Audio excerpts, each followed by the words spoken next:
This is the Night Wolf howling at you, and today we're going to look at the He-Man and the Masters of the Universe, Vultak, evil flying zookeeper, part of the cartoon collection. Once again, we are celebrating She-Ra's 40th anniversary, and this is a character that showed up in She-Ra, Princess of Power. Take a look at the back of the box, and we just see a long image for the show, as seen on Zoo Story for his single appearance. And there we have a bunch of little robot thingies that help him with his zookeeping, let's just say. Collar is trapped in the back, and there's some kind of alligator-like creature on the side. I vaguely remember this character. It's been a while since I've watched She-Ra, so unfortunately I can't say much else about him. Let's go ahead and open this sucker up, and since it is collector-friendly packaging, it'll be really easy.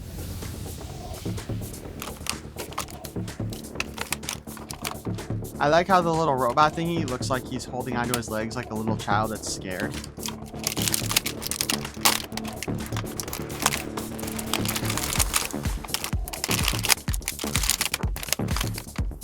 I just want to make a quick note here.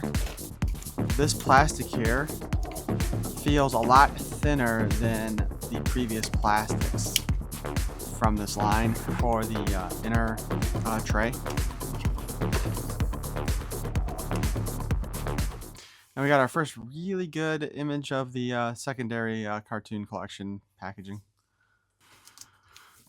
So with him, we have our brand new mini comic, Masters of the Universe, Shadowheart. And it looks like we have a new artist on board here.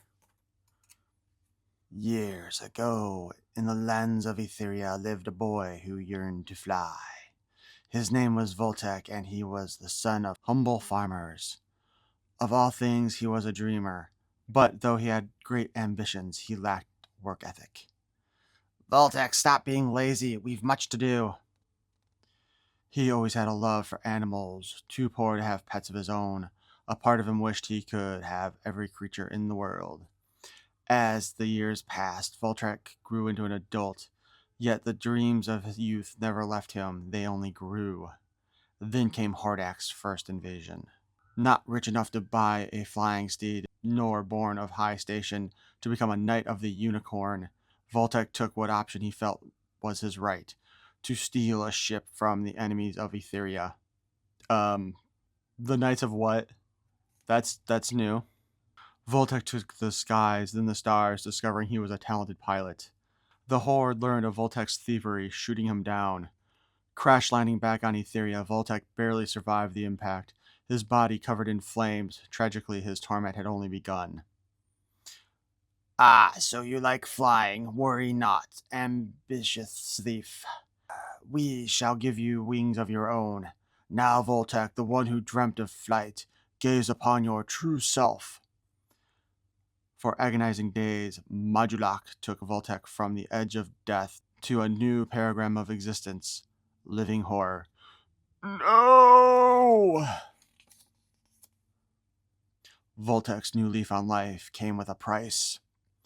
You shall be my zookeeper. Assemble the greatest collection of animals this side of the galaxy, and you shall keep your gift of flight and reap rewards undreamt. Fail me at your peril. And so Vultak followed his master's command.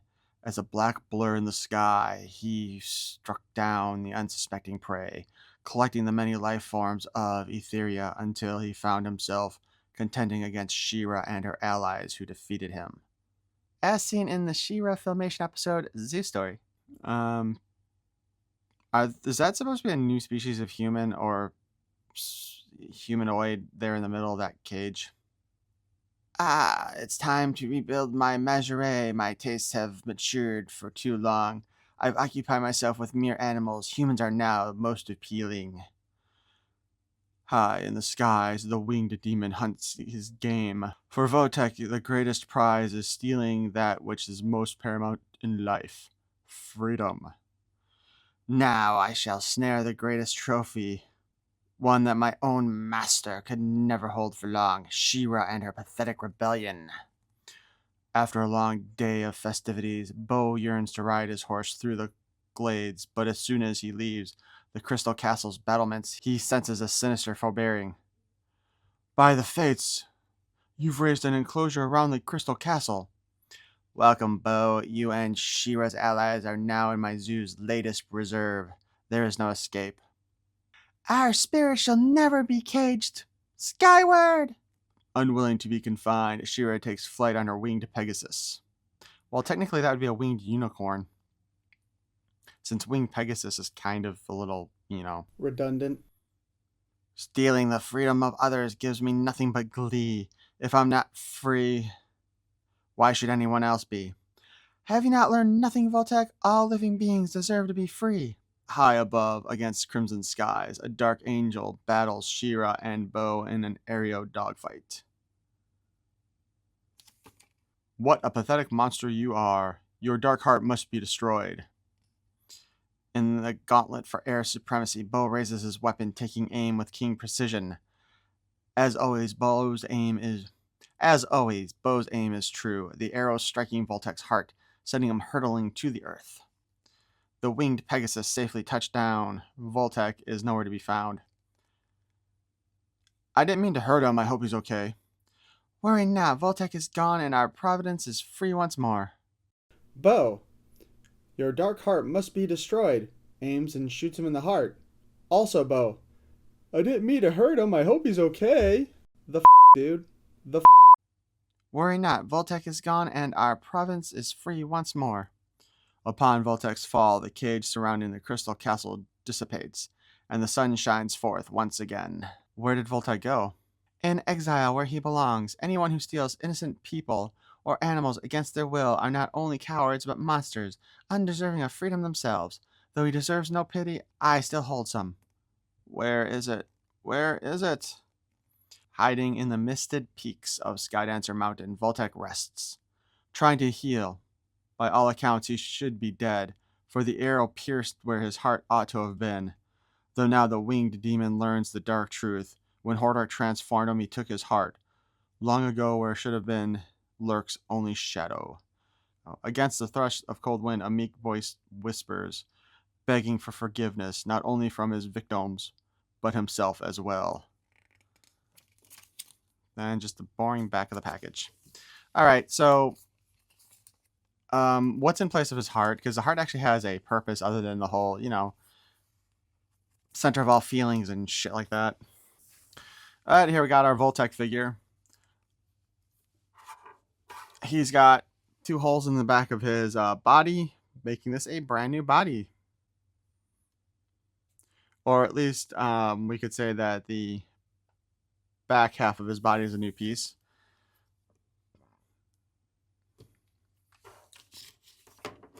He comes with the same wings that April O'Neil came with. Good or bad on that one? Actually, bad. I didn't really care for these with April. So I guess if we ever get that 2000X Sorceress that I've been begging for what, 2 decades now?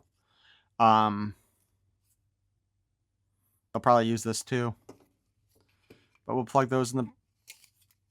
plug those in the back here. I kind of feel like they sit a little too low in my opinion. But on the plus side, when you have them down, they do work to help balance them. His only accessory, again, is the little robot thingy here. It has no articulation whatsoever, and it has a grip on the back, turning him also into a beer mug. Kind of like with Hordak's 20-sided Dice of Doom. I mean, it's a pretty simple sculpt overall. I am a bit disappointed that they didn't give us at least some arm articulation, but, I guess beggars can't be choosers. I will say this, though. He does actually feel pretty solid. I mean, I can see the line where he's sealed together. But it does kind of look like... it looks like he's molded in 3 parts. Well, 4 parts, technically. Because we have the front and the back, The arms look like they are molded in part of that because I don't actually see a seam for them at all. But the handle is a separate piece, and then this little thing at the bottom here, this is solid here. So, and I'm thinking that this may actually be a fairly solid plug in here. So the handle might be in the back, and then this thing goes in there, sealed into place, and that is what's holding the handle in place.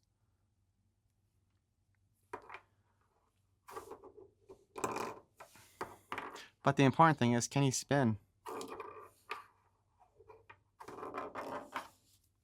Okay, it's not really important, but I wanted to do it anyway.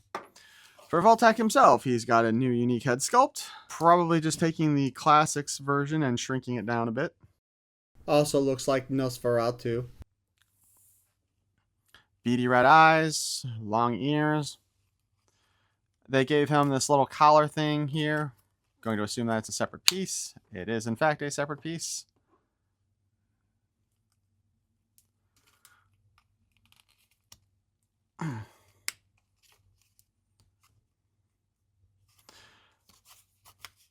His bracers here are also separate, made out of the same material as the collar.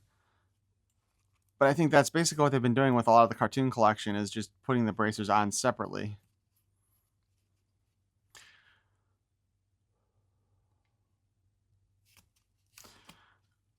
The one issue I would go with him, though, is that Horde symbol looks really terrible. It's painted on him. Much like what we saw with the upcoming 4-pack with that Horde character that they mangled together. Articulation-wise, however, head is on a ball joint, spins around. The collar does interfere with some of it, but not a whole lot. Arms can spin. The wings, of course, get in the way of going all the way around when they're in place. We can hinge up and down on the arm. We got the standard single joint elbow and a pin so we can go in and out. Standard hand, spin around, hinge in and out. We can turn at the waist. While the wings technically don't interfere with that, it does scrape against your hand. He can kick up about that far, and he can kick it back about that far, and you need to kind of like knock him past his wings if you want to get it back that far. We have a single joint in the knee. This one does not feel like it's going to break like so many of the knees recently have, so that's good. We do have the standard boot cut,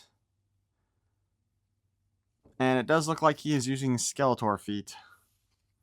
The wings, of course, hinge up and down. One is a little bit, the peg on one is a little bit taller than the other one so that they don't interfere with each other when you close them.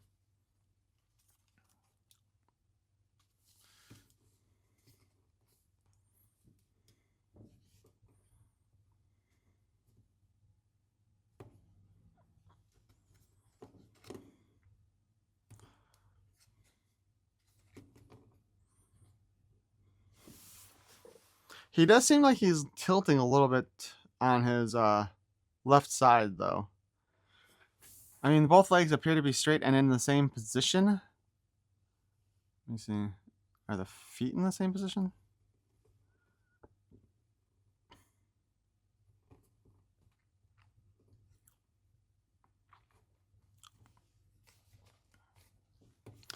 Well, something is definitely not quite right with this figure because, as I said, he does seem to be tilting a little bit. So something up here must be messed up. But overall, he's not a bad figure for what they did. And I mean, the parts reuse is normal. I mean, for what they're doing here, it's not bad.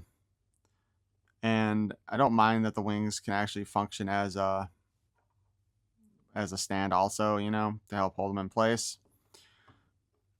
I mean, he's kind of a deep cut character. I kind of feel like Mattel, as far as their deep cuts go, they're using ones that were made by Classics originally, just so that they have some of those parts available to reuse. The other thing with this is, all right, so if you were a member of Club Grayskull, you got to order this a day in advance before everybody else. At the time that I ordered it, it was restricted to only one per order. I don't know how long that lasted, but I know by the end of that day, or even a few hours later, technically, you could order up to 3.